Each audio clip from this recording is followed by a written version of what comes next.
Good morning, all. Good morning, ma'am.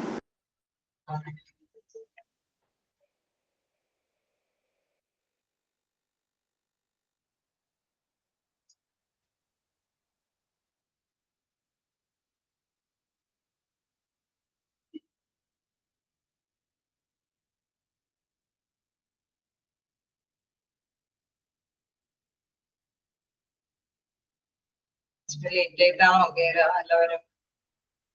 Week,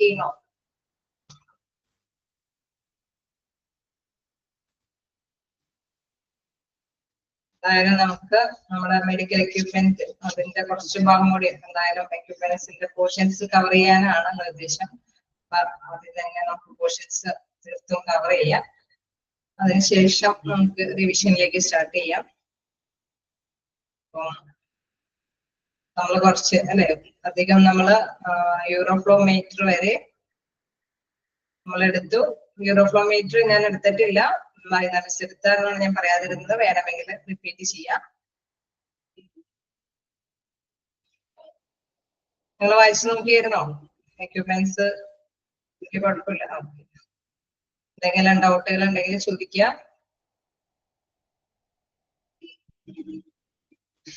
എന്തായാലും നമുക്ക് start ചെയ്യാറ്. എന്തായാലും തീർച്ചയായും കുഴപ്പമില്ല.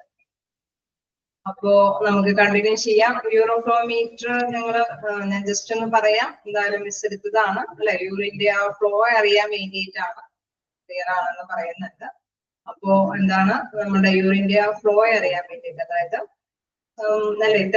ഇത്ര സമയം കൊണ്ട് കൃത്യമായ തന്നെ രീതിയിൽ തന്നെ യൂറിൻ പാസ് ചെയ്യുന്നുണ്ടോ, അതിന്റെ അളവ്. ഇപ്പൊ നമുക്ക് സാധാരണ അറിയാം, പെയിനും കാര്യങ്ങളൊക്കെ വരുമ്പോഴാണ് സാധാരണയായിട്ട് അല്ലെ നമുക്ക് എന്തുകൊണ്ടാണിത്, ഇതിലെന്തെങ്കിലും മാറ്റേഴ്സ് ഉണ്ടോ എന്ന് മനസ്സിലാക്കാൻ വേണ്ടിയിട്ടാണ് യൂറോഫ്ലോമീറ്റർ ചെക്ക് ചെയ്യുന്നത്. അതനുസരിച്ചിട്ട് എന്താണ് യൂറിൻ പോകുന്നത്, ഒരു നമ്മുടെ ECG എടുക്കുന്ന മാതിരി തന്നെ ഒരു ചാർട്ട് അതിൽ കൃത്യമായിട്ട് കാണിച്ചു തരും. മീറ്റർ ഉപയോഗിച്ച് ചെയ്യുമ്പോൾ അത് ആ സമയം കൊണ്ട് എടുക്കുന്ന സമയം, ആ സമയത്തിനുള്ളില് ഫ്ലോ അല്ലെ യൂറിൻ പോകുന്ന ആ ഒരു രീതി, അതായത് നമുക്കറിയാം എന്താണ് ഒരു താളതല്ലേ ഒരു നിശ്ചിത രീതിയിൽ തന്നെയാണ് ആ യൂറിൻ പാസ് ചെയ്യുന്നത്. അല്ലെങ്കിൽ എന്താണ് ചൂടി അല്ലെ സംതിങ് ഇടയ്ക്കിടയ്ക്ക് മുറിഞ്ഞു പോകുന്നുണ്ടോ, അതല്ലെങ്കിൽ മതിയായ യൂറിൻ പാസ് ചെയ്യാനായിട്ട് സാധിക്കുന്നുണ്ടോ എന്നുള്ളതൊക്കെ ഐഡന്റിഫൈ ചെയ്യാനായിട്ടാണ് യൂറോഫ്ലോമീറ്റർ ഉപയോഗിക്കുന്നത്. എന്തായാലും മിസ് കറക്റ്റ് ആയിട്ട് എടുത്തിട്ടുണ്ടെന്ന് തന്നെയാണ് നിങ്ങളും പറഞ്ഞത്. ഓക്കെ, എന്തായാലും ജസ്റ്റ് ഒന്ന് വായിച്ചു നോക്കാം. അത് ഇലക്ട്രോണിക്കലി ഇവാലുവേറ്റ് ചെയ്യുന്ന ഒരു പ്രോസസ് കൂടിയാണ്. കറക്റ്റ് ആയിട്ട് യൂറോഫ്ലോമീറ്റർ ഉപയോഗിച്ചിട്ട് അത് എന്താണ് അതിന്റെ രോഗനിർണയം എന്തെന്ന് കണ്ടെത്താൻ വേണ്ടിയിട്ടാണ് പ്രധാനമായിട്ടും ഇത് യൂസ് ചെയ്യുന്നത്. ഓക്കെ, അപ്പൊ നമുക്ക് ഇന്ന് എടുക്കാനുള്ളത് എന്താണ്, ബൈനോക്കുലർ മൈക്രോസ്കോപ്പ് മുതലാണ്. ബൈനോക്കുലർ മൈക്രോസ്കോപ്പ് എന്താണെന്ന് നോക്കാം. The base in the support mechanism. Binocular microscope is a microscope with a head that has two eyepiece lens. At present, binocular is generally used to refer to compound or high power microscope where the two eyepieces view through a single objective lens. അതായത് ഒരു objective ലെൻസിലൂടെ തന്നെ രണ്ട് അല്ലെ നമുക്ക് ആ lens ഉപയോഗിച്ചിട്ട് തന്നെ visually അത് ചെറിയ സൂക്ഷ്മ ജീവികളെ ആണെങ്കിലും അത് എന്താണ് വലിപ്പത്തിൽ നമുക്ക് അതിന്റെ കൃത്യമായ ഘടനയിൽ തന്നെ മനസ്സിലാക്കി എടുക്കാൻ വേണ്ടിയിട്ട് ഉപയോഗിക്കുന്ന ഒരു ടൂൾ, ഒരു എക്യുപ്മെന്റ് ആണ് ബൈനോക്കുലർ മൈക്രോസ്കോപ്പ്. നമുക്കറിയാം ഒരു അല്ലെ സൂക്ഷ്മജീവി എന്ന് പറഞ്ഞാൽ ഫംഗസും ബാക്ടീരിയ വൈറസ് ഒക്കെ നമ്മുടെ നേത്രങ്ങൾ കൊണ്ട് തന്നെ കണ്ടുപിടിക്കാനായിട്ട് സാധിക്കില്ല. അപ്പൊ ഇത്തരത്തിലുള്ള മൈക്രോസ്കോപ്പ് ഉപയോഗിച്ചിട്ട് അത് വിഷ്വലി നമുക്കറിയാം അതിന്റെ ഘടനയൊക്കെ മനസ്സിലാക്കിയിട്ട് വേണം ഓരോ കാര്യങ്ങളൊക്കെ നിർണ്ണയിക്കാൻ വേണ്ടിയിട്ട്. അപ്പൊ അത് കൃത്യമായിട്ട് തന്നെ ഐഡന്റിഫൈ ചെയ്യാൻ വേണ്ടിയിട്ടാണ് ബൈനോക്കുലർ മൈക്രോസ്കോപ്പ് ഉപയോഗിക്കുന്നത്. ഓക്കെ, നിങ്ങൾ ജസ്റ്റ് വായിച്ചു നോക്കാം.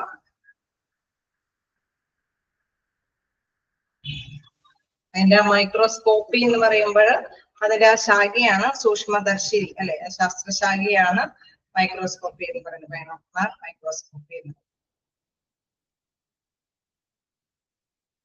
ചെറിയ ക്ലാസ് മുതലേ നമ്മൾ കേൾക്കുന്ന ഒരു പേരാണ് അല്ലെ.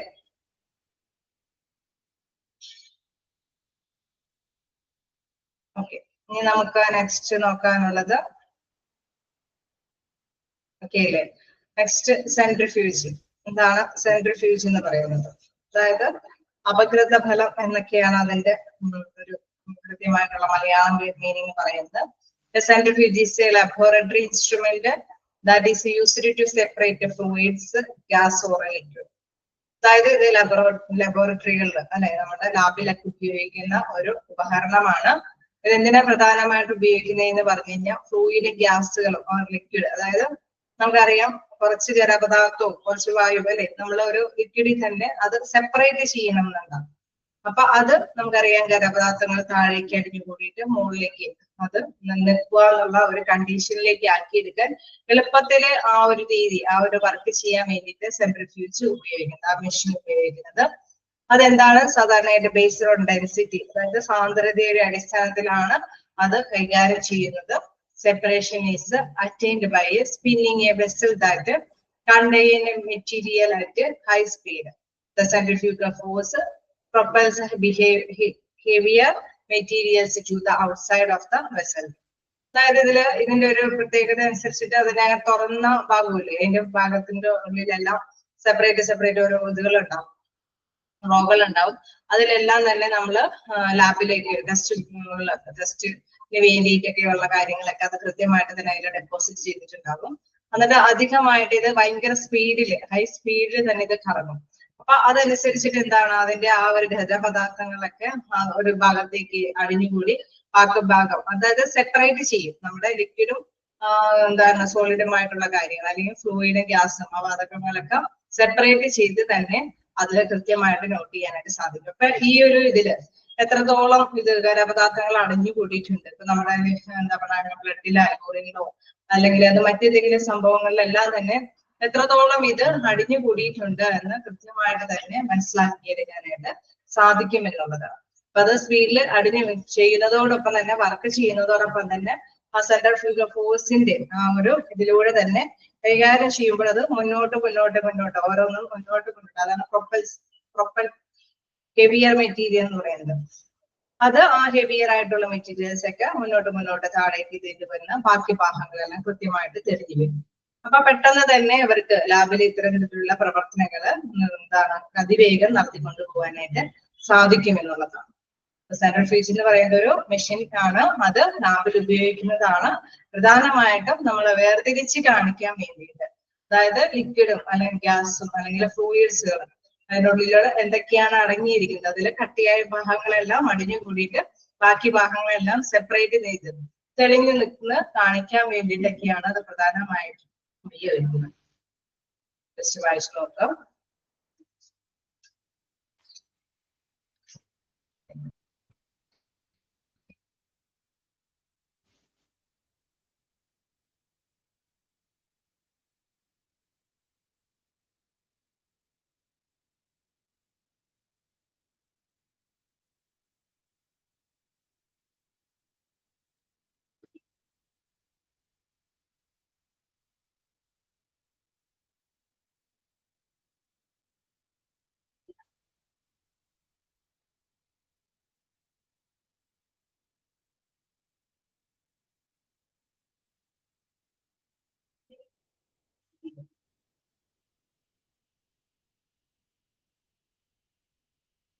വായിച്ചു നോക്കിയായിരുന്നോ? ഒന്നുകൂടി പറയേണ്ടതുണ്ടോ? എന്താണ് സെൻട്രിഫ്യൂജ് എന്നുള്ളത്?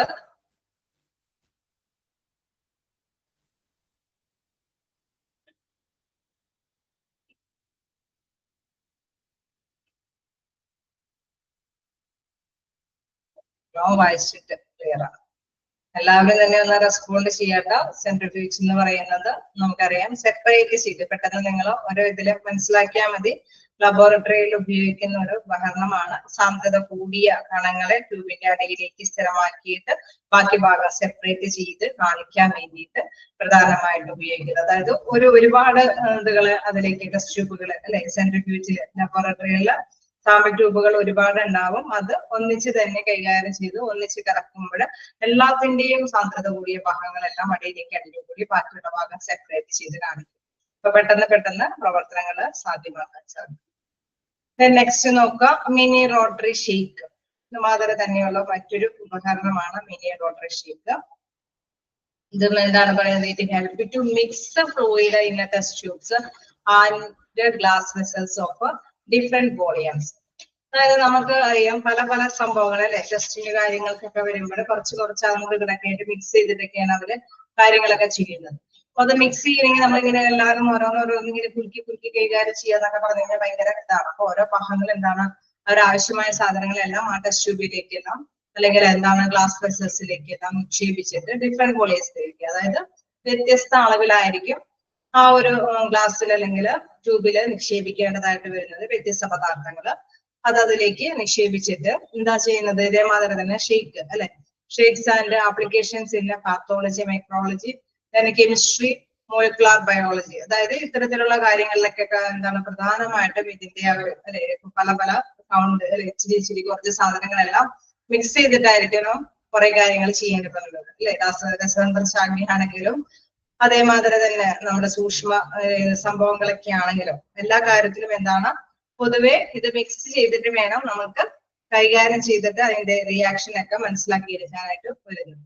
അപ്പൊ ഇങ്ങനെ മിക്സ് ചെയ്യാൻ വേണ്ടിയിട്ട് ഉപയോഗിക്കുന്ന ഒരു യന്ത്രമാണ് മിനി റോട്ടറി ഷേക്ക് എന്ന് പറയുന്നത്. അതും ഇതേമാതിരി തന്നെ ബട്ടൺ അമർത്തുന്നതനുസരിച്ചിട്ട് അത് ചുറ്റിക്കറങ്ങി ഉരുണ്ടോണ്ടിരിക്കും. അതനുസരിച്ച് ഊഴം അനുസരിച്ചിട്ട് ഇങ്ങനെ പ്രവർത്തിക്കുമ്പോൾ അതെന്താണ് അത് മൊത്തമായിട്ട് മിക്സ് ചെയ്തിട്ട് നമ്മൾ എന്തൊക്കെ പദാർത്ഥങ്ങളും ഒരു ടെസ്റ്റ് ട്യൂബിൽ ഇട്ടിട്ടുണ്ടോ അതല്ലെങ്കിൽ ഗ്ലാസ് വെസലിൽ ഇട്ടിട്ടുണ്ടോ അതെല്ലാം മിക്സ് ചെയ്തിട്ട് നമുക്ക് കൃത്യമായിട്ട് അതനുസരിച്ചിട്ടുള്ള റിപ്ലൈ അല്ലെ അതിനനുസരിച്ചിട്ടുള്ള റിസൾട്ട് നമുക്ക് മനസ്സിലാക്കിയെടുക്കാനായിട്ട് സാധിക്കും. അപ്പൊ മിക്സ് ചെയ്യാൻ വേണ്ടിയിട്ട് എത്രത്തോളം സാധനങ്ങൾ പല വസ്തുക്കളും ഉപയോഗിച്ചിട്ട് നമുക്ക് ഗവേഷണം നടത്തേണ്ട അല്ലെങ്കിൽ അതിന്റെ റിയാക്ഷൻ എന്താണെന്ന് മനസ്സിലാക്കണമെന്നുണ്ടോ അതെല്ലാം ആ ഗ്ലാസ് വെസലിലോ ടെസ്റ്റ് ട്യൂബിലോ നിക്ഷേപിച്ചിട്ട് അത് ഷേക്ക് ചെയ്യാൻ വേണ്ടിയിട്ട് ഉപയോഗിക്കുന്ന ഒരു ഉപകരണമാണ് എന്താണ് mini rotary shake. Okay, clear ആയോ? ജസ്റ്റ് ഒന്ന് വായിച്ചു നോക്കാം. അത് നേരത്തെ പറഞ്ഞ മാതിരി പാത്തോളജി എന്നൊക്കെ പറയുമ്പോൾ അറിയാല്ലേ, രോഗസ്വഭാവം, ലക്ഷണങ്ങൾ, കാരണങ്ങൾ എന്നിവയൊക്കെ കുറിച്ചിട്ട് പഠിക്കാൻ വേണ്ടിയിട്ടുള്ള കാര്യമാണ്. അപ്പൊ അതെങ്ങനെ ഇതൊക്കെ ആയിട്ട് വെച്ച് മിക്സ് ചെയ്തിട്ടൊക്കെ നോക്കും എന്തുകൊണ്ടാണ് ഇങ്ങനെ വന്നത്. അപ്പൊ രോഗകാരണങ്ങൾ, രോഗത്തിന്റെ സ്വഭാവം, ലക്ഷണങ്ങൾ എന്നിവയൊക്കെ പഠിക്കാൻ വേണ്ടിയിട്ട് ചില പദാർത്ഥങ്ങളൊക്കെ വെച്ചിട്ടാണ് ഇത് കാര്യങ്ങൾ ചെയ്യുന്നത്. ഇതുമാതിരി തന്നെ മൈക്രോബയോളജി എന്ന് പറയുമ്പോൾ നമുക്കറിയാം സൂക്ഷ്മ അല്ലെ, അത് ജൈവവുമായി ബന്ധപ്പെട്ടുള്ള ഘടകങ്ങളെല്ലാം നിക്ഷേപിച്ചിട്ടായിരിക്കും. കെമിസ്ട്രിയിലും രസായന ശാഖയിലൊക്കെ ആണെങ്കിലും നമ്മൾ ഇത്തരത്തിലെ വ്യത്യസ്ത പദാർത്ഥങ്ങൾ അല്ലെ, എന്താണ് ലോഹങ്ങളാണെങ്കിലും വ്യത്യസ്ത സംഭവങ്ങളൊക്കെ ആണെങ്കിലും അത് ഒന്നിച്ച് മിക്സ് ചെയ്തിട്ടാണ് അതിന്റെ റിയാക്ഷൻസ് കണ്ടെത്തുന്നത്. അപ്പൊ മിക്സ് ചെയ്യാൻ വേണ്ടിയിട്ട് ഉപയോഗിക്കുന്ന ഒരു യന്ത്രമാണ് മിനി റോട്ടറി ഷേക്ക്.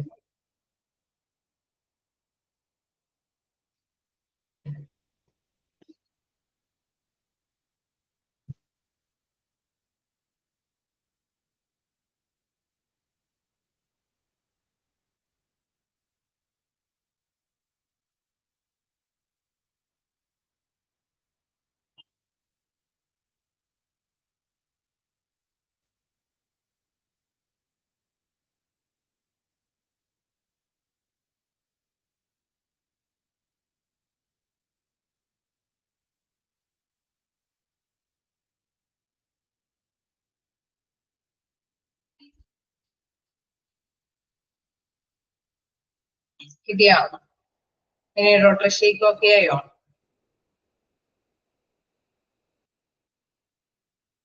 കണ്ടിന്യൂ ചെയ്തോട്ടെ. അടുത്തത് അടുത്തത് എന്താണ്? ട്രെഡ്മിൽ. അതിലെന്താ പറയുന്നത്? കാർഡിയക് സ്ട്രെസ് ടെസ്റ്റ് എന്നാണ് അതിനെ പറയുന്ന മറ്റൊരു പേര്, ട്രെഡ്മിൽ. അതായത് നമ്മുടെ കാർഡിയക് സ്ട്രെസ് എന്ന് പറയുമ്പോൾ തന്നെ അറിയാം, മനസ്സിലാക്കുക അല്ലെ, ഹൃദയത്തിന് എന്തെങ്കിലും സ്ട്രെസ് അല്ലെ, ഒരു സമ്മർദ്ദം, അത് എത്രത്തോളം കൈകാര്യം ചെയ്യുമ്പോൾ എന്താണ് അതിന്റെ റിസൾട്ട് എന്ന് കറക്റ്റ് ആയിട്ട് നോട്ടിഫൈ ചെയ്യാൻ വേണ്ടിയിട്ടാണ് ട്രെഡ്മിൽ എന്ന ഒരു യന്ത്രം ഉപയോഗിക്കുന്നത്.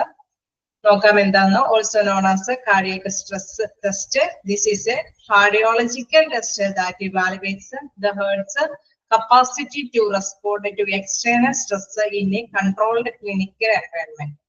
അതായത് നമ്മുടെ ഹൃദയത്തിന്റെ ആ ഒരു സ്ട്രെസ് കൊടുത്തു കഴിഞ്ഞാൽ ഹൃദയത്തിനുണ്ടാകുന്ന ഒരു റിയാക്ഷൻ അത് എങ്ങനെയാണെന്ന് കണ്ടെത്താൻ വേണ്ടിയിട്ട്, അതിന് വേണ്ടിയിട്ട് അത് എങ്ങനെയാണ് പ്രതികരിക്കുന്നതെന്ന്, എക്സ്റ്റേണൽ സ്ട്രെസ് വരുമ്പോൾ, ബാഹ്യമായിട്ടുള്ള എന്തെങ്കിലും സമ്മർദ്ദം വരുമ്പോൾ അത് കൺട്രോൾഡ് ആയിട്ടുള്ള രീതിയിൽ കൊടുക്കുമ്പോൾ എങ്ങനെയാണ് അതിനെ പ്രതികരിക്കുന്നത്, ആ ഹൃദയം എങ്ങനെയാണ്, ഒരു മനുഷ്യന്റെ ഹൃദയം എങ്ങനെയാണ് അത് പ്രതികരിക്കുന്നത് എന്ന് എവാലുവേറ്റ് ചെയ്യുക.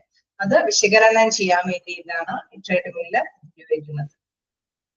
The stress response is pursued by excite or by jerk stimulation.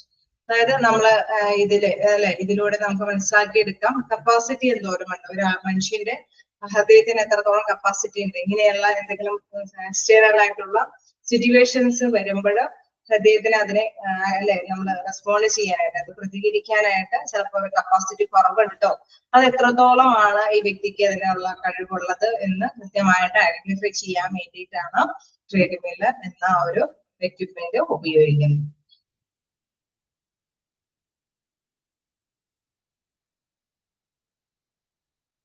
മറ്റൊരു രീതിയിൽ പറഞ്ഞു കഴിഞ്ഞാൽ ക്രമരഹിതമായ സ്പന്ദനമോ ഹൃദയപേശികളിലേക്ക് രക്തവിതരണമോ അത് വികസിപ്പിക്കുന്നതിന് മുമ്പ് തന്നെ ഹൃദയം എത്രത്തോളം പ്രവർത്തിക്കുന്നു എന്ന് നിർണ്ണയിക്കാൻ വേണ്ടിയിട്ട്. അതായത് നമുക്കറിയാം ഹൃദയമല്ലേ ഒന്ന് ഇടിച്ചുകൊണ്ടിരുന്ന് അതനുസരിച്ചിട്ടുള്ള രക്തപ്രവാഹങ്ങൾ കൈകാര്യം ചെയ്തുകൊണ്ടിരിക്കുകയാണ്. അത് അപ്പോ അങ്ങനെ എന്തെങ്കിലും നമ്മൾ സംഭവങ്ങൾ വരുമ്പോൾ അതിന്റെ ആ ഒരു സ്പന്ദനം അല്ലെ നമുക്കറിയാം, പെട്ടെന്ന് നമുക്ക് പേടിപ്പെടുത്തുന്ന എന്തെങ്കിലുമൊക്കെ കാര്യങ്ങൾ എന്താണ്, പെട്ടെന്ന് നമ്മൾ ഹേർട്ട് ബീറ്റ് കൂടും അല്ലെ, അതിനനുസരിച്ചിട്ടുള്ള ആ പ്രവർത്തനങ്ങളുടെ കപ്പാസിറ്റിയും വ്യത്യസ്തമായിരിക്കും. അപ്പൊ അത് എവാലുവേറ്റ് ചെയ്യാം. അപ്പൊ നമുക്കറിയാം ഇങ്ങനെ സ്ട്രെസ് വരുമ്പോഴാണ് അങ്ങനെ ഒരു സംഭവം വരുന്നത്. അത് നമുക്ക് കൺട്രോളബിൾ അല്ല എങ്കിലാണ് പ്രോബ്ലംസ് വരുന്നത്. അതിനുള്ള കപ്പാസിറ്റിക്ക് വേണ്ടി എന്ത് ചെയ്യണമെന്നൊക്കെ ഡോക്ടേഴ്സിന് തീരുമാനിക്കാനൊക്കെ വേണ്ടിയിട്ടാണ് ട്രെഡ്മില്ല് എന്നുള്ള ടെസ്റ്റിന് വിധേയമാക്കുന്നത്.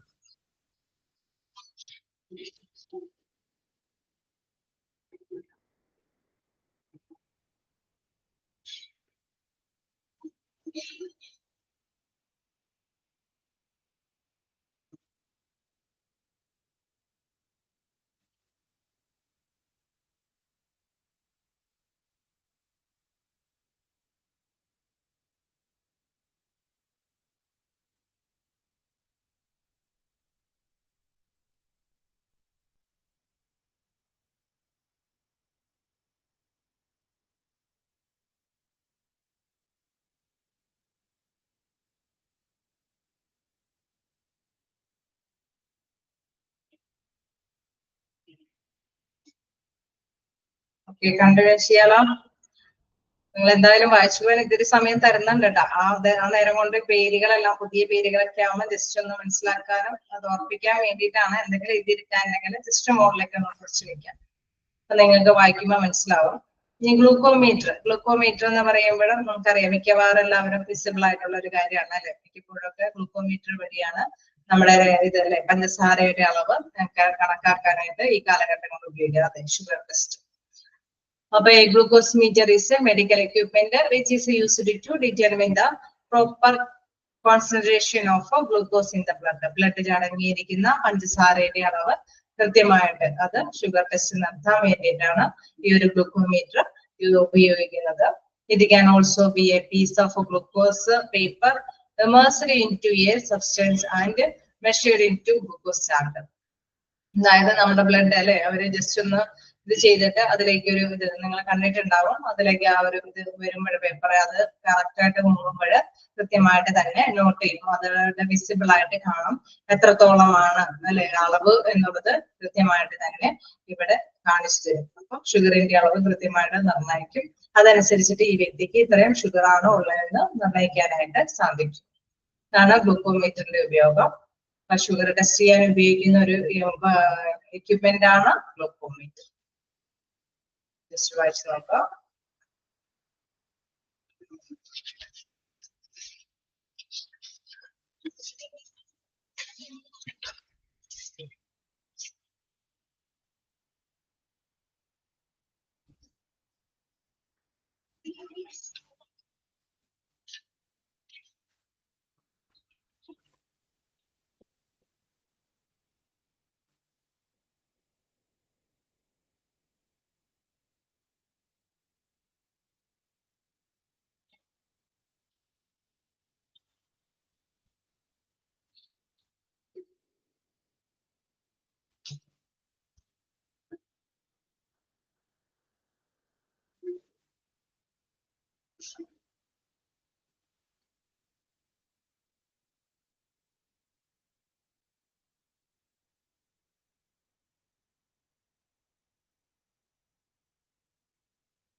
ചെറിയതാണ്, നിങ്ങൾക്ക് അറിയാവുന്നത് തന്നെയാണ് ഗ്ലൂക്കോമീറ്റർ. ഇനി ഇതൊന്നും എവിടെ ചെന്നാലും നിങ്ങൾക്ക് ഈ മെഷീൻസിന്റെ പേര് കേൾക്കുമ്പോഴൊന്നും എന്താ പറയാ ഓർമ്മയിൽ വന്നോളട്ടെ, ഇത് ഇതിന് ഉപയോഗിക്കുന്ന മെഷീൻസ് ആണ്, ഇത് ഇതിന് ഉപയോഗിക്കുന്നതാണ്. ഹോസ്പിറ്റലൊക്കെ നമുക്കറിയാം ഏത് നേരത്താണ് നമുക്കൊക്കെ അല്ലേ, ഒരുപക്ഷെ റിലേറ്റീവ്സിനോ നമുക്ക് ആർക്കെങ്കിലും വേണം.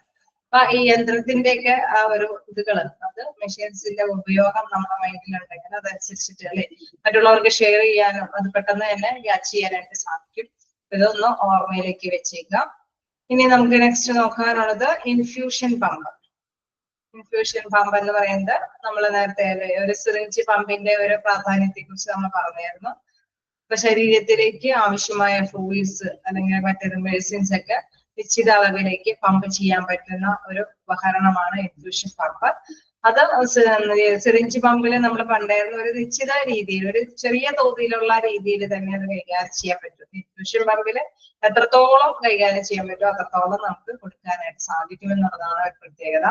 An infusion pump injects fluids, medication of nutrients into a patient's circulatory system. അതായത് നമുക്കറിയാം സാധാരണ രീതിയിൽ നമ്മുടെ രക്തചംക്രമണ വ്യവസ്ഥയിലേക്ക് ആവശ്യമായിട്ടുള്ള ഫ്ലൂയിഡ്സുകളോ മെഡിസിൻസുകളോ മറ്റേതെങ്കിലും പോഷക സമൃദ്ധമായിട്ടുള്ള കാര്യങ്ങൾ ന്യൂട്രിയൻസുകളൊക്കെ നമുക്ക് കൊടുക്കണമെങ്കിൽ ആ ഇൻഫ്യൂഷൻ പമ്പിന്റെ സഹായം തേടാവുന്നതാണ്.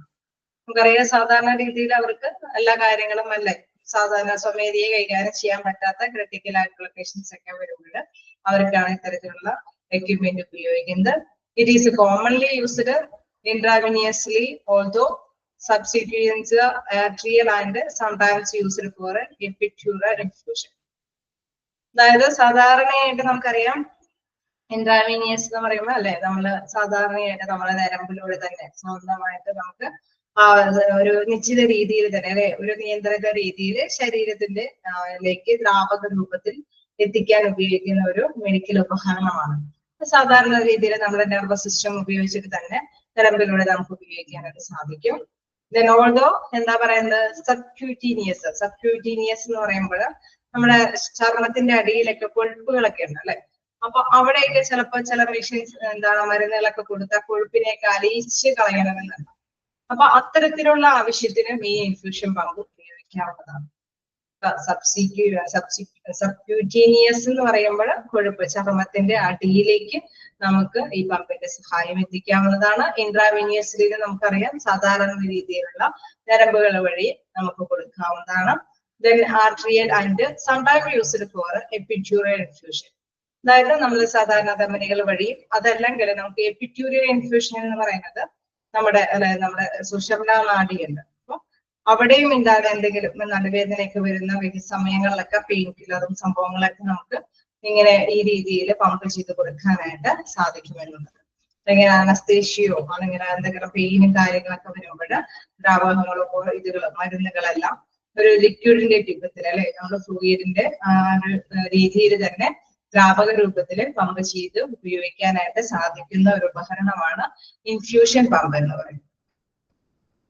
അപ്പൊ ഇൻഫ്യൂഷൻ പമ്പ് നമുക്ക് സാധാരണ രീതിയിൽ എന്തിനു വേണ്ടിയിട്ടാണെങ്കിലും ഉപയോഗിക്കാം. അതായത് നമുക്ക് പോഷകങ്ങൾ കിട്ടാൻ വേണ്ടിയിട്ട് അല്ലെങ്കിൽ ശരീരത്തിലേക്ക് മരുന്നുകൾ കൊടുക്കാൻ വേണ്ടിയിട്ട് അങ്ങനെയുള്ള പല വ്യത്യസ്ത കാര്യങ്ങൾക്ക് വേണ്ടിയിട്ട് ഉപയോഗിക്കാം. അത് നിശ്ചിത കാര്യങ്ങൾ അല്ലെ നെർവസ് വഴി കൊടുക്കാം. നമ്മൾ പറഞ്ഞ തൊലിയുടെ അല്ലെ കൊഴുപ്പുകളൊക്കെ വരുമ്പോൾ അതിനെ ഒന്ന് കൈകാര്യം കൺട്രോൾ ചെയ്യാൻ വേണ്ടിയിട്ട് അതല്ലെങ്കിൽ സുഷുമ്നാ നാഡിക്ക് അതുമായി ബന്ധപ്പെട്ട എന്തെങ്കിലുമൊക്കെ പെയിനും കാര്യങ്ങളൊക്കെ വരുമ്പോൾ അല്ലെങ്കിൽ അനസ്തേഷ്യയൊക്കെ കൊടുക്കേണ്ടി വരുന്ന സമയങ്ങളിലെല്ലാം ഇൻഫ്യൂഷൻ പമ്പ് ഉപയോഗിക്കാവുന്നതാണ്. എത്രത്തോളം അളവിലാണോ കൊടുക്കേണ്ടത് അത്രത്തോളം അളവിൽ തന്നെ ഈ ഇൻഫ്യൂഷൻ പമ്പ് ഉപയോഗിച്ചിട്ട് കൊടുക്കാനായിട്ട് സാധിക്കുന്നതാണ്. ഒക്കെ വായിച്ചു നോക്കാം.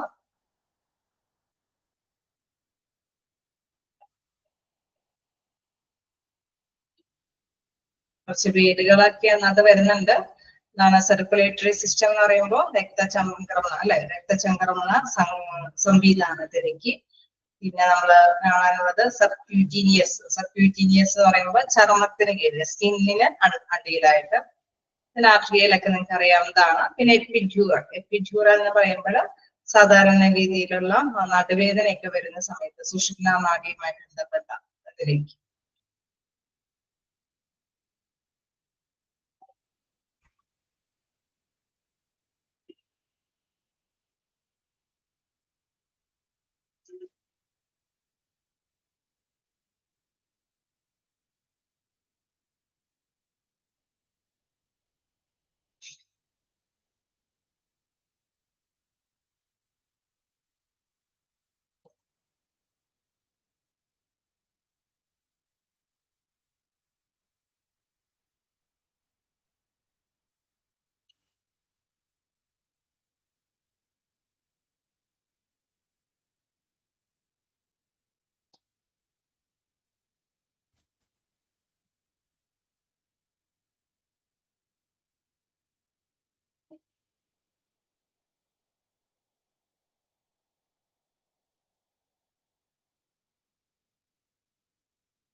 ക്ലിയർ ആണോ? എഴുതിയെടുക്കാൻ എഴുതിയെടുക്കാം. ഇടയ്ക്കിടയ്ക്ക് നിങ്ങൾ എവിടെയാണെങ്കിലും ഈ ഇതിപ്പോ നമ്മൾ എടുത്തുകൊണ്ട് പോകാതെ എവിടെയെങ്കിലൊക്കെ ഏതെങ്കിലും വായിച്ചുകൊണ്ടിരിക്കുന്നവരൊക്കെ ഇടയ്ക്കിടയ്ക്ക് പഠിച്ചുകൊണ്ടിരിക്കുന്നവരുണ്ടെങ്കിൽ ചോദിക്കാതെ ഏതെങ്കിലും എക്യുപ്മെന്റിനെ കുറിച്ചിട്ടൊക്കെ ആണെങ്കിലും. അപ്പൊ നമ്മൾക്ക് ഇനി നോക്കാനുള്ളത് നമുക്ക് അറിയാവുന്ന കാര്യങ്ങളാണ് അല്ലെ. എക്സ്റേയും CT സ്കാനും MRI സ്കാനും ഒക്കെ ഇപ്പൊ എല്ലാവർക്കും സുപരിചിതമായ ഇതുകളാണ്. അപ്പൊ എക്സ്റേ സാധാരണയായിട്ട് എക്സ്റേ എന്തിനാ ഉപയോഗിക്കുന്നത്? ഞാൻ തന്നെ പറഞ്ഞുകൊണ്ടിരിക്കേണ്ടല്ലോ, ഇതൊക്കെ നിങ്ങൾക്ക് അറിയാവുന്നതല്ലേ. എക്സ്റേ എന്ന് പറഞ്ഞ് നിങ്ങൾ തന്നെ മെസ്സേജ് അയക്കാറോ?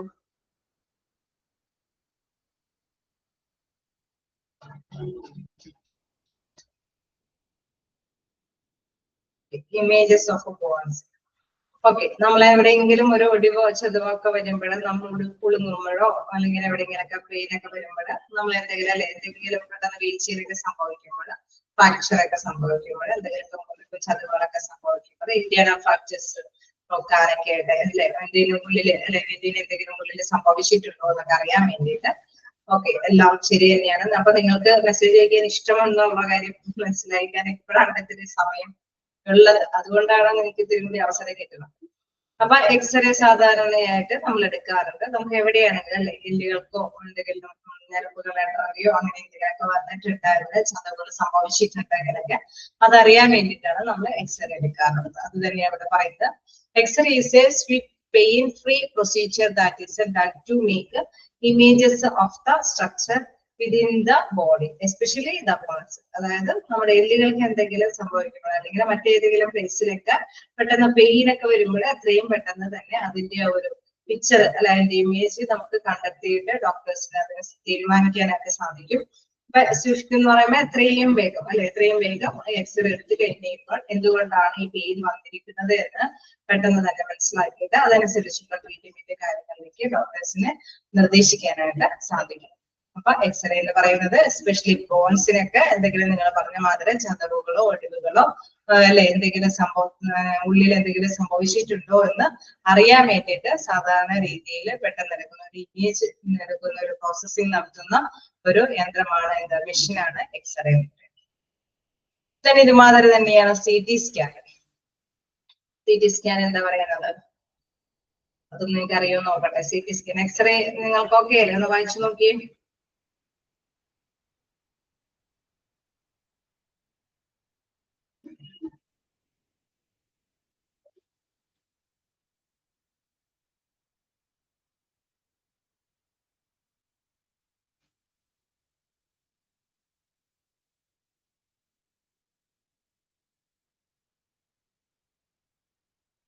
ഓക്കെ അല്ലേ എക്സ്റേ? ഓക്കെ, ഇനി നമുക്ക് നെക്സ്റ്റ് ഉള്ളത് CT സ്കാൻ ആണ്. CT സ്കാനിനെ കുറിച്ചിട്ടും നിങ്ങൾക്കുള്ള അറിവൊന്ന് പങ്കുവെക്കാം.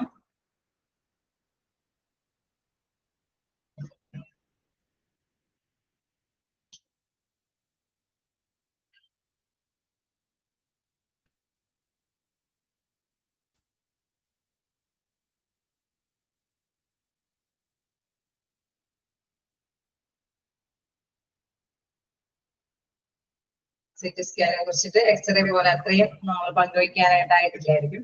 എനിവേ നമുക്ക് CT സ്കാൻ എന്താന്ന് നോക്കാം. അതായത് CT scan computer tomography scan or a CT scan utilize a computer processed combination of many X-ray. ശരീരത്തെ ഓക്കെ അത് തന്നെയാണ് പറയുന്നത്.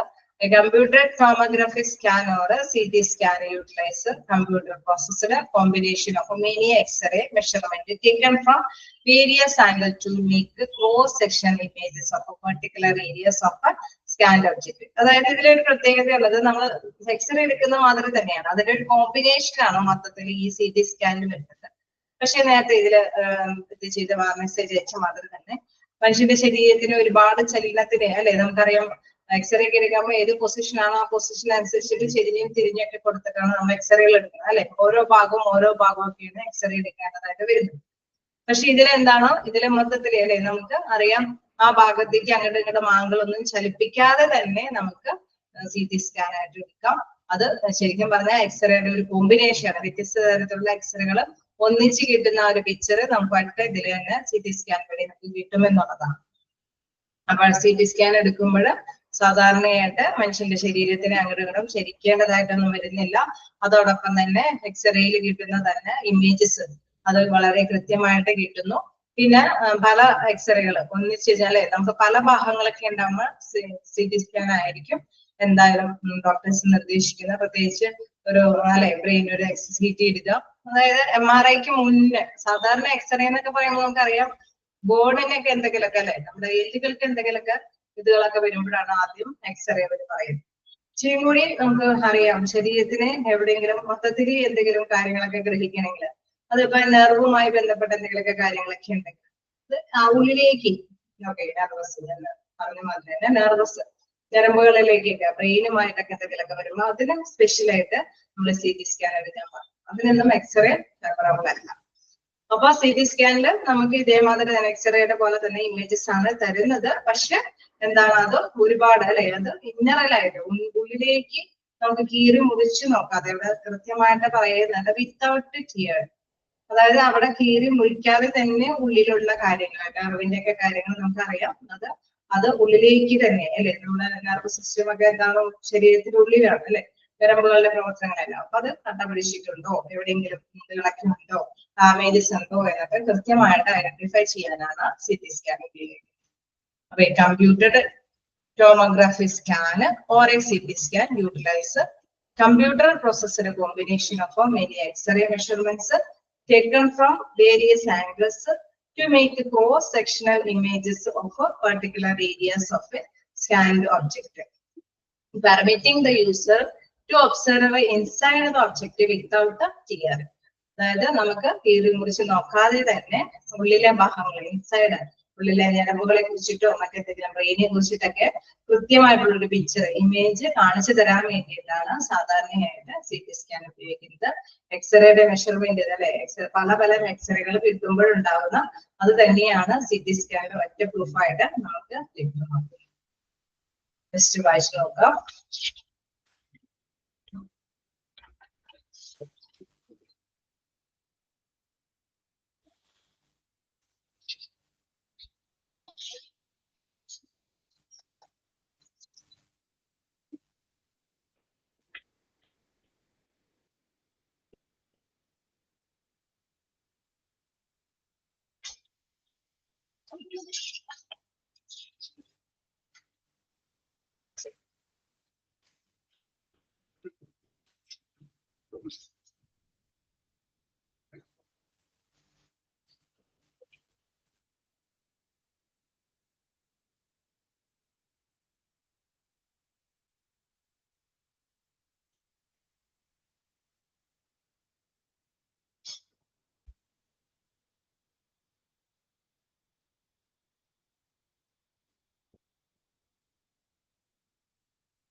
അപ്പൊ നമുക്ക് നെക്സ്റ്റ് ഒരു MRI സ്കാനും കൂടി നോക്കാം.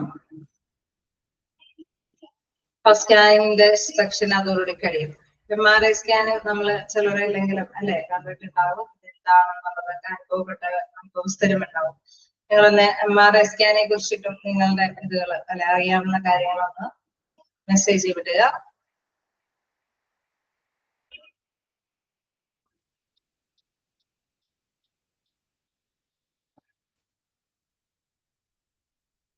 ഇത് തമ്മിലൊരു ചെറിയൊരു വ്യത്യാസമുണ്ട്. എക്സ്റേ വ്യത്യാസം മീൻസ് എക്സ്റേക്ക് നമ്മൾ പറയില്ലേ റേഡിയേറ്റീവ് ആയിട്ടുള്ള ഇതുകളൊക്കെ കണങ്ങളൊക്കെ ഉപയോഗിച്ചിട്ടാണ് അവിടെ റേഡിയേഷൻ ഒക്കെ വരാനായിട്ടുള്ള സാധ്യതയാണ്. അതേസമയം MRIയിലൊന്നും അങ്ങനെ ഒരു സംഭവമൊന്നുമില്ല. റിയാക്ഷൻ ഒന്നുമില്ല. മറ്റൊരു പ്രോബ്ലംസ് ഒന്നും പേടിക്കേണ്ടതായിട്ടുള്ള കാര്യം. നമ്മളിങ്ങനെ വിചാരിക്കും MRI സ്കാനൊക്കെ ചെയ്യുമ്പോൾ അപ്പൊ എക്സ്റേയില് ഭയങ്കരമായിട്ട് കെയർ ചെയ്യണമെന്ന് പറയണം, ഡീപ്പായിട്ടുള്ളതാണ്. എക്സ്റേയിൽ നമ്മൾ ഭയങ്കര കെയർ ചെയ്യണം എന്നൊക്കെ പറയുന്ന അല്ലെ, ആ വികിരണങ്ങളെല്ലാം കൊള്ളാൻ പാടില്ല എന്നൊക്കെ പറയും. അപ്പൊ MRI-നേക്കാൾ അതിനേക്കാൾ കൂടുതൽ പ്രോബ്ലം ഉള്ളതല്ലേ എന്ന് ചിന്തിക്കും. പക്ഷെ ഇതിൽ അങ്ങനെയല്ല. ഇത് ശരിക്കും പറഞ്ഞ ഇലക്ട്രിക് ആയിട്ടുള്ള സംഭവങ്ങളാണ്. എന്തെങ്കിലും ഒരു കണങ്ങളൊന്നും അല്ലെങ്കിൽ റേഡിയേഷനായിട്ട് ബന്ധപ്പെടുന്ന ഒരു സംഭവങ്ങളൊന്നും വരില്ല. ഒരു വ്യത്യാസം തിരിച്ചറിയേണ്ടതാണ്. ഇതിലെ പ്രത്യേകമായിട്ട് ഹെൽത്ത് കെയർ പ്രൊഫഷണലിൽ പറയുന്ന കാര്യങ്ങളിലൊന്നും കൃത്യമായിട്ട് പറയുന്നില്ലെങ്കിൽ കൂടി ആ ഒരു ഡിഫറൻസ് കൂടി നിങ്ങൾ മനസ്സിലാക്കി എടുക്കുക. MRI ഇവിടെ പറഞ്ഞു ഡീപ്പായിട്ടുള്ള ഒരു എക്സ്റേ ആണ്.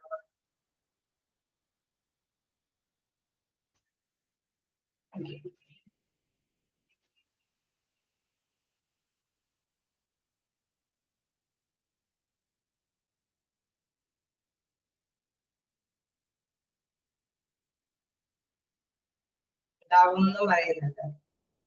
കൂടുതൽ റേഡിയോ വേവ്സ് ഒബ്സർവ് ഓർഗൻസ്, ഇത് ഇലക്ട്രിക്കൽ ആയിട്ടുള്ള സംഭവങ്ങളല്ലേ കൂടുതലും യൂസ് ചെയ്യുന്നത്. അതായത് സൗണ്ട് സിസ്റ്റം ഉപയോഗിച്ചിട്ട് വേവ്സ് തരംഗങ്ങൾ വഴിയല്ലേ, കാന്തിക തരംഗങ്ങൾ വഴിയാണ് ശരിക്കും ഇതില് സിസ്റ്റം പ്രവർത്തിക്കുന്നത്. അപ്പൊ എന്താണ് കാന്തിക ഇത് ചിത്രീകരണമായതുകൊണ്ട് തന്നെ അവിടെ കാന്തിക പ്രഭാവത്തിനാണ് കൂടുതലും പ്രാധാന്യം വരുന്നത്. നോക്കാം നമുക്ക് എന്താന്നുള്ളത്. Magnetic resonance imaging makes sure of a large magnet and radio waves to observe organ structure inside the body. Okay, നമ്മുടെ ശരീരത്തിൽ നേരത്തെ മെസ്സേജിൽ പറഞ്ഞ മാതിരി തന്നെ ശരീരത്തിന്റെ ഉൾഭാഗം അത് കൃത്യമായിട്ട് തന്നെ ഒബ്സർവ് ചെയ്യാം, നിരീക്ഷിച്ചറിയാം. അത് ഏത് ഭാഗം, നെർവിന്റെ ആണെങ്കിലും അല്ലെങ്കിൽ അവരുടെ എന്തെങ്കിലും ആന്തരിക അവയവങ്ങളുടെ എന്തെങ്കിലും പ്രവർത്തനങ്ങളെ കുറിച്ചിട്ടാണെങ്കിലും അതെല്ലാം ഡീപ്പായിട്ട്, അതായത് നേരത്തെ പറഞ്ഞ ആഴത്തിൽ നമുക്ക് മനസ്സിലാക്കി എടുക്കാൻ വേണ്ടിയിട്ട് അത് കൃത്യമായിട്ടുള്ള ഇമേജസ്, അത് കൃത്യമായിട്ട് തരുന്ന ഇമേജസിൽ നിന്ന് മനസ്സിലാക്കി എടുക്കാൻ ഡോക്ടേഴ്സിനെ സഹായിക്കുന്ന ഒരു ഉപകരണമാണ് MRI സ്കാൻ എന്ന് പറയുന്നത്. ഇനി പറയുന്നു health care professionals makes use of MRI scans to diagnose various condition that affect. അതായത് രോഗനിർണയത്തിന് വേണ്ടിയിട്ട് ഡോക്ടേഴ്സ് അല്ലെ കുറച്ചും കൂടി നമുക്കറിയാം ഇതിലേക്ക് എന്താണ് MRI സ്കാൻ ഒക്കെ ചെയ്യുമ്പോൾ എന്താണ് അവിടെ ഒന്നും മുറിവുകളൊന്നും ഇല്ലാതെയാണ് സ്കാനിങ് നടക്കുന്നത് അല്ലെ. അതിൽ എവിടെയാണോ പ്രോബ്ലംസ് എന്നുള്ളത് കണ്ടെത്താൻ വേണ്ടിയിട്ട് MRI സ്കാൻ, ചിലപ്പോൾ ഒരുപക്ഷെ ഡോക്ടേഴ്സിന് എവിടെയാണ് ഇതിന്റെ പ്രോബ്ലം എന്ന് കൃത്യമായിട്ട് ഐഡന്റിഫൈ ചെയ്യാനായിട്ടൊന്നും സാധിക്കില്ല. അപ്പൊ ഈ ഒരു സ്കാൻ കഴിക്കുമ്പോൾ അത് നെർവുമായി ബന്ധപ്പെട്ടാണോ മറ്റേതെങ്കിലും ഓർഗനുമായി ബന്ധപ്പെട്ടാണോ ഈ പ്രോബ്ലംസ് വന്നതെന്ന് കൃത്യമായിട്ട് അവർക്ക് മനസ്സിലാക്കിയെടുക്കാൻ സാധിക്കും. അപ്പൊ അവിടെ നിന്ന് മുറിവുകൾ ഇല്ലാതെ തന്നെ രോഗിയുടെ രോഗാവസ്ഥ എന്താണെന്ന് കൃത്യമായിട്ട് ഐഡന്റിഫൈ ചെയ്തെടുക്കാനായിട്ട് സാധിക്കുന്നു.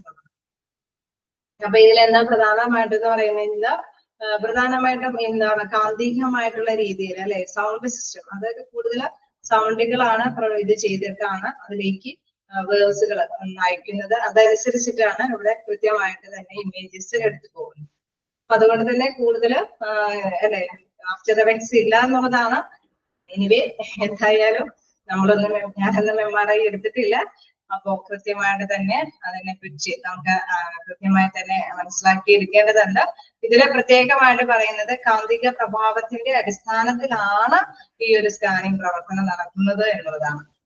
ഇതിൽ പ്രധാനമായിട്ട് ഡോക്ടേഴ്സ് നിർദ്ദേശിക്കാറുള്ള ബ്രെയിനിന്റെ അല്ലെങ്കിൽ സ്പൈനൽ കോഡുമായി ബന്ധപ്പെട്ട ഇമേജസുകൾ കിട്ടാൻ വേണ്ടിയിട്ട്, ബോൺസ് ആൻഡ് ജോയിന്റ്സുകളെ കുറിച്ചിട്ടുള്ള ഇമേജസ് കിട്ടാൻ വേണ്ടിയിട്ട്, അതേപോലെ തന്നെ ബ്രിഡ്സ് അല്ലെങ്കിൽ ഹേർട്ട് ആൻഡ് ബ്ലഡ് വെസൽസ് അതുമായി ബന്ധപ്പെട്ട അല്ലെ രക്തക്കുഴല്, നമുക്കറിയാം ഏത് ഭാഗം ശരീരത്തിന്റെ നെർവാണെങ്കിലും ഏതെങ്കിലും ഓർഗനെ കുറിച്ചിട്ടാണെങ്കിലും ബോൺസിനെ കുറിച്ചിട്ടാണെങ്കിലും ജോയിന്റിനെ കുറിച്ചിട്ടാണെങ്കിലും മസിലിനെ കുറിച്ചിട്ടാണെങ്കിലും എന്താണെങ്കിലും ശരീരത്തിന്റെ എല്ലാ അവയവങ്ങളുടെയും ഒരു കൃത്യമായ ഇമേജസ് ഈ MRI സ്കാൻ എടുക്കുമ്പോൾ നമുക്ക് കൃത്യമായിട്ട് കണ്ടെത്താനായിട്ട് സാധിക്കും.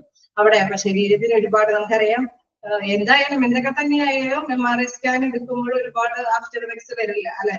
എല്ലാ ഭാഗങ്ങളും ഓരോ ഭാഗം മുറിച്ച് എന്താണ് ഐഡന്റിഫൈ ചെയ്യുന്നതെന്ന് അല്ലെ ഏത് രോഗമാണെന്ന് നമ്മൾ മനസ്സിലാക്കി എടുക്കുന്നതിനേക്കാളും ബെറ്റർ ആണ് എന്തായാലും MRI സ്കാൻ ചെയ്യുന്നത്. അതായത് ഒറ്റയടിക്ക് തന്നെ എവിടെയാണ് പ്രോബ്ലംസ് എന്ന് മാറ്റർ എന്ന് കണ്ടെത്താനായിട്ട് സാധിക്കും എന്നുള്ളതാണ്. അപ്പൊ അതുകൊണ്ട് തന്നെ ശരീരത്തിന്റെ ഏത് ഭാഗത്തെയും ഡയഗ്നോസ്റ്റിക് അല്ലെ രോഗനിർണയത്തിന് വേണ്ടിയിട്ട് MRI സ്കാൻ എടുക്കാനായിട്ട് സാധിക്കുന്നത്. വായിച്ചു നോക്കാം.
കിട്ടിയോ? ഇവിടെ എല്ലാം കുറച്ച് ഭാഗങ്ങളെ കുറിച്ചിട്ടാണ് പ്രത്യേകം കുറച്ച് മാത്രം പറഞ്ഞേ ഉള്ളൂ. എല്ലാ ഭാഗങ്ങളെ കുറിച്ചിട്ട് നമുക്ക് അറിയാനായിട്ട് സാധിക്കും എന്നുള്ളതാണ്. Diagnose various of condition that affect brain and spinal cord, bones and joint, breast, heart and blood vessels എന്നതിനെ കുറിച്ചിട്ടാണ് ശരീരത്തിന്റെ ഏത് ഭാഗത്തെ കുറിച്ചിട്ടും കൃത്യമായിട്ട് തന്നെ ഐഡന്റിഫൈ ചെയ്യാനായിട്ട് അതിന്റെ രോഗനിർണയം എത്തുന്നത് കണ്ടെത്താനായിട്ടാണ് സാധാരണ രീതിയിൽ MRI സ്കാന് വിധേയമാകാനായിട്ട് ഡോക്ടേഴ്സ് നിർദ്ദേശിക്കുന്നത്.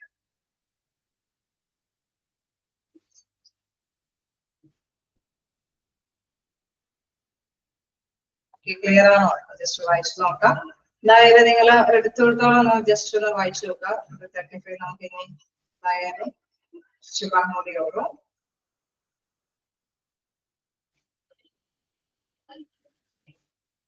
കൂടി എന്തായാലും ഇപ്പോ ഈ ഇതിൽ വരെ തീർക്കണ്ട. ഇതുവരെയും എടുത്തതൊന്ന് ജസ്റ്റ് ഒന്ന് വായിച്ചു നോക്കാം. എന്തെങ്കിലും ഉണ്ടെങ്കിൽ ഡൗട്ടുകൾ ചോദിക്കും.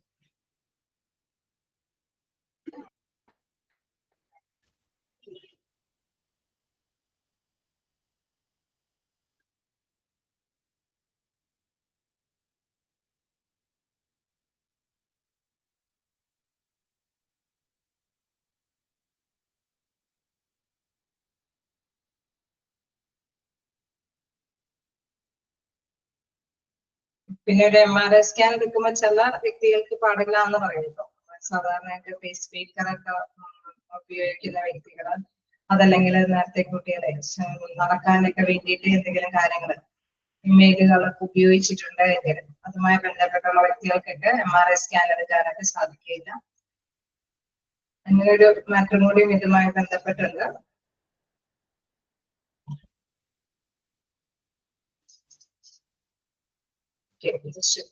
വായിച്ചു നോക്കുക. ഇതിനെല്ലാത്തിന്റെയും എന്താ പറയുക പേരുകളും നിങ്ങൾ വൈകാട്ട് തന്നെ ആയിട്ട് പഠിച്ചു വെക്കുക. എന്തായാലും ഇതിനെല്ലെങ്കിലും എവിടെ ചെന്നാലും നമുക്ക് ആവശ്യമായിട്ടുള്ള കാര്യം തന്നെയാണ് അല്ലെ. ഇതാണ് ഓരോ മെഷീന്റെയും പ്രത്യേകത എന്താണെന്ന്, അത് എന്തിനാണ് ഉപയോഗിക്കുന്നത് ഫസ്റ്റായിട്ട് മനസ്സിലാക്കി വെക്കുക. അത് ഭാവിയിൽ എപ്പോഴാണെങ്കിലും ആവശ്യമുള്ള കാര്യം തന്നെയാണ്. ചില ടെസ്റ്റുകളൊക്കെ നമ്മൾ ആദ്യമായിട്ട് കേൾക്കുന്നവരുണ്ടായെങ്കിലും BFT ടെസ്റ്റ് എന്നോ അങ്ങനെ നല്ല യൂറോപ്രോമീറ്റർ ഒക്കെ ഉണ്ടോ എന്നൊക്കെ ജസ്റ്റ് അറിയുന്നതൊക്കെയാണെങ്കിൽ ഓക്കെ പ്രഗ്നന്റ് ടൈമിന് എടുക്കില്ല. കാരണം കുട്ടിക്കൊക്കെ അത് അല്ലെ എഫക്ട് ചെയ്യും. ശരിക്കും പറഞ്ഞു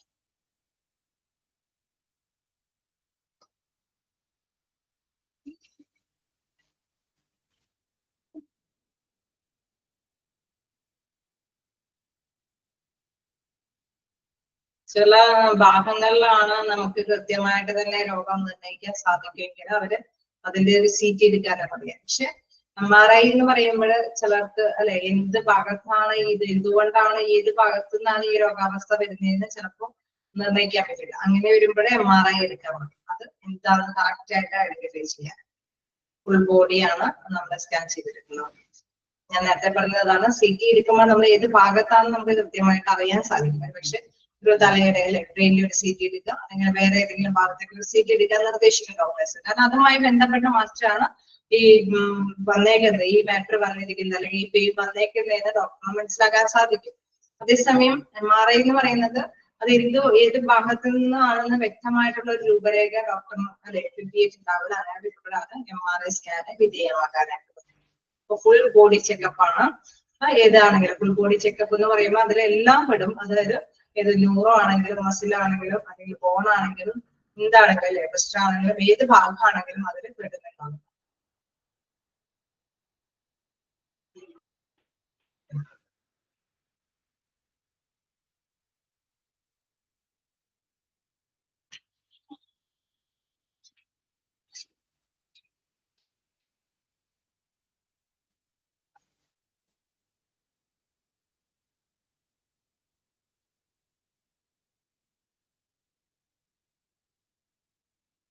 മിനി റോട്ടറി എന്ന് പറയുമ്പോൾ മിക്സ് ചെയ്യാൻ വേണ്ടിയിട്ട്, സെൻട്രിഫ്യൂജ് എന്ന് പറയുമ്പോൾ നമുക്ക് സെപ്പറേറ്റ് ചെയ്തെടുക്കാൻ വേണ്ടിയിട്ട്, അതായത് അതിൽ കൊടുത്തിരിക്കുന്ന ഭാഗങ്ങളെ സെപ്പറേറ്റ് ചെയ്ത് കാണിക്കാൻ വേണ്ടിയിട്ട്. ഇതെല്ലാം ഒരു അല്ലെ ഇലക്ട്രോണിക്കുമായി ബന്ധപ്പെട്ട് വരുമ്പോൾ അത് കറങ്ങിക്കൊണ്ടിരിക്കുമ്പോഴാണ് ഈ സംഭവങ്ങളെല്ലാം അത്രയും ഹൈ സ്പീഡിൽ അതേ രീതിയിൽ തന്നെയായിരിക്കും കറങ്ങുന്നത്. അതനുസരിച്ചിട്ടാണ് അത് മിക്സ് ചെയ്തും അതേമാതിരി വേർതിരിച്ചൊക്കെ രീതിയിലേക്ക് വരുന്നത്.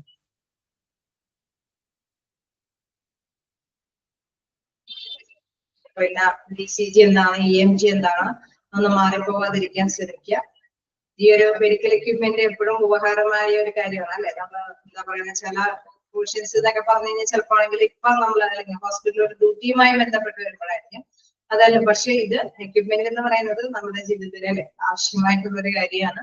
ഇപ്പൊ വേണമെങ്കിലും അസുഖങ്ങൾ വരുമ്പോൾ നമുക്ക് മറ്റുള്ള പേഴ്സൺസിനെ ആണെങ്കിലും റിലേറ്റീവ്സിനാണെങ്കിലും നമുക്ക് ഇതുമായി ബന്ധപ്പെട്ട് എന്താണെന്നുള്ളത് അവർക്ക് ഷെയർ ചെയ്ത് കൊടുക്കാനൊക്കെ ആയിട്ട് സാധിക്കും.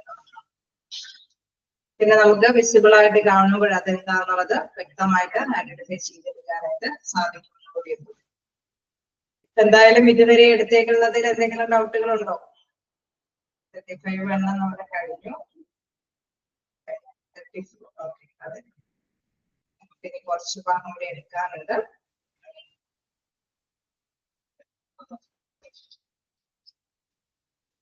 എന്ന് പറയുന്നു ശരി. Infusion pump.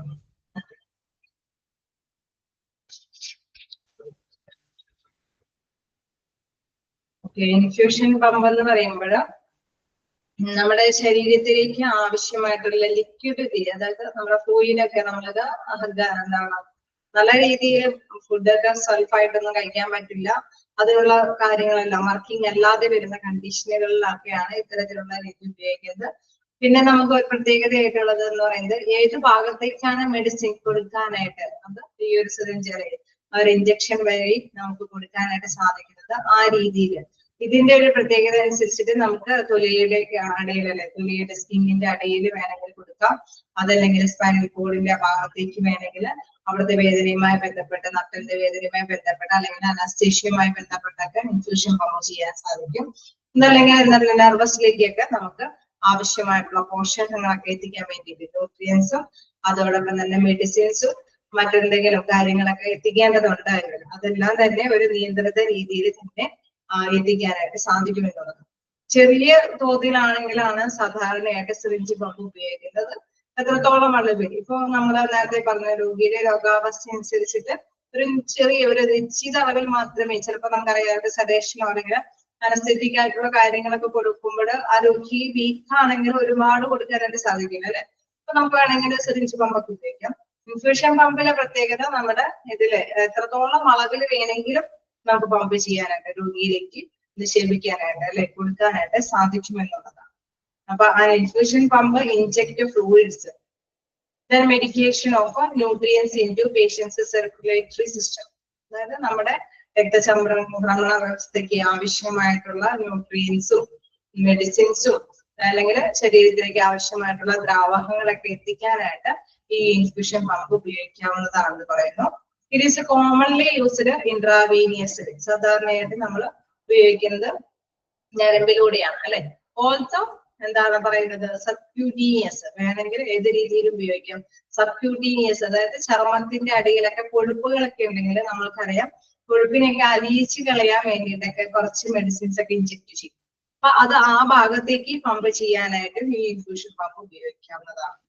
അതേമാതിരി എന്താണ് ആർട്രിയൽ, നമുക്കറിയാം ധമനികളിലേക്ക്. And sometimes used for epidural infusion. അതായത് എപ്പിഡ്യൂറൽ ഇൻഫ്യൂഷൻ എന്ന് പറയുന്നത് നമ്മുടെ സുഷുമ്നാ നാഡിയുടെ ഭാഗവുമായി ബന്ധപ്പെട്ട്, അതൊരു നട്ടലിന്റെ അല്ലെ, നമുക്ക് ഭയങ്കര നടുവേദനയൊക്കെ ആവുമ്പോൾ എന്താണ് ഡോക്ടേഴ്സ് അത് ആ ഒരു ഇൻഫ്യൂഷൻ നടത്തുന്നത്, ആ ഒരു മെഡിസിൻസ് ഒക്കെ കൊടുക്കുന്നത് നമ്മുടെ സ്പൈനൽ കോഡിലേക്കാണ്. അതിലേക്കും എന്താണ് ഈ ഇൻഫ്യൂഷൻ പമ്പ് ഉപയോഗിച്ചിട്ട് മെഡിസിൻസ് ഒക്കെ ഇൻജെക്ട് ചെയ്യാനായിട്ട് സാധിക്കുമെന്നുള്ളതാണ്.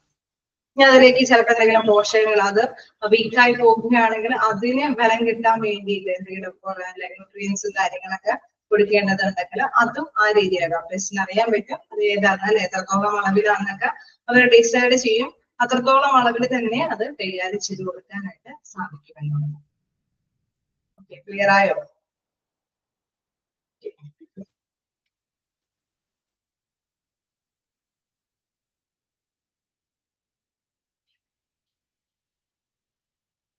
MRI ആർക്കൊക്കെയാണ് ചെയ്യാൻ പാടില്ലാത്തത്? MRI സാധാരണയായിട്ട് പ്രഗ്നൻസ് ആയിട്ടുള്ള പേഴ്സൺസിന് ചെയ്യാനായിട്ട് പാടില്ല. അതേമാതിരി തന്നെ എന്താണ് നമ്മള് ഹേർട്ടുമായി ബന്ധപ്പെട്ടുള്ള പേസ് മേക്കറൊക്കെ അല്ലെ, അതൊക്കെ ഘടിപ്പിച്ചിട്ടുള്ള വ്യക്തികൾക്കാണെങ്കിൽ MRI സ്കാൻ ചെയ്യാൻ പറ്റില്ല. അതേമാതിരി തന്നെ ബോണൊക്കെ ഇല്ലേ, ബോണൊക്കെ വരുമ്പോ കുറച്ച് നമ്മള് സ്റ്റീലിന്റെ എന്തെങ്കിലുമൊക്കെ നമ്മള് വെച്ച് അല്ലെ, അതൊക്കെ വെച്ചിട്ട് നമ്മള് ഓപ്പറേഷൻ ഒക്കെ നടത്തിയിട്ടുണ്ടെങ്കിൽ അങ്ങനെയുള്ളവർക്കും ഇത്തരത്തിലുള്ള MRI സ്കാൻ ചെയ്യാനായിട്ട് പറ്റില്ല. പ്രഗ്നൻസിക്ക് ആവുമ്പോൾ സോളോഗി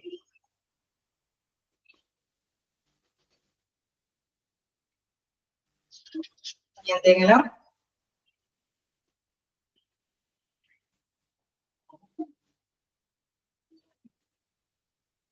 ഇതില് പ്രത്യേകമായിട്ട് ഈ നമ്മുടെ കൊഴുപ്പ്, നമ്മൾ നേരത്തെ പറഞ്ഞില്ലേ, കൊഴുപ്പുകളൊക്കെ അടിഞ്ഞു കൂടിയിട്ട് എന്തെങ്കിലുമൊക്കെ അസുഖങ്ങളൊക്കെ വരുമ്പോഴൊക്കെ നമുക്ക് ഐഡന്റിഫൈ ചെയ്തെടുക്കാൻ പറ്റില്ല. ഇതുകൊണ്ടാണോ, കൊഴുപ്പ് അടിഞ്ഞിട്ടാണോ, അല്ലെങ്കിൽ എന്താണ് ജലത്തിന്റെ അളവ് മതിയായതിനേക്കാൾ അധികമായിട്ട് ജലത്തിന്റെ അളവ് കുറഞ്ഞത് കൊണ്ട് കൂടിയിട്ടാണോ, അങ്ങനെ എന്തെങ്കിലും മൃദുപേശികളൊക്കെ ആയിരിക്കും. ആ പേശികളെ നമ്മൾ പെട്ടെന്ന് തന്നെ ഡോക്ടേഴ്സിന് മനസ്സിലാക്കിയെടുക്കാൻ സാധിക്കില്ല.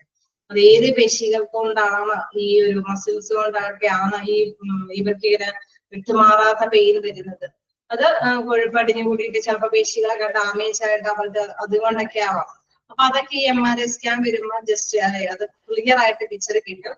ഇങ്ങനെ പേശികൾക്ക് അതിനൊക്കെ ഡാമേജസ് സംഭവിച്ചിട്ടുണ്ട്, അത് കൊഴുപ്പ് അടിഞ്ഞു കൂടിയിട്ടാണ്, അല്ലെങ്കിൽ മതിയായ വെള്ളം ഇല്ലാഞ്ഞിട്ടാണ്, അങ്ങനെയൊക്കെയുള്ളത് ജസ്റ്റ് മനസ്സിലാക്കി എടുത്തിട്ട് അതുമായി ബന്ധപ്പെട്ട ഡോക്ടേഴ്സിന് രോഗത്തിന്റെ അല്ലെങ്കിൽ ശ്രമിക്കാൻ വേണ്ടിയിട്ടുള്ള മെഡിസിൻസ് ഒക്കെ അവർക്ക് കൊടുക്കാനൊക്കെ ആയിട്ട് സാധിക്കുന്നുള്ളൂ. ഒരു ശരീരത്തിന് എന്താണ് എല്ലാവരും ക്ലിയർ പിക്ചർ കിട്ടാൻ വേണ്ടിയിട്ടാണ് ശരിക്കും MRI സ്കാൻ നടത്തുന്നത്.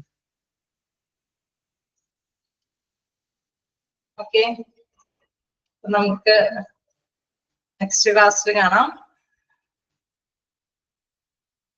വേറെ എന്തെങ്കിലും ഡൗട്ടുകളുണ്ടോ ഇതുവരെ എടുത്തതില്?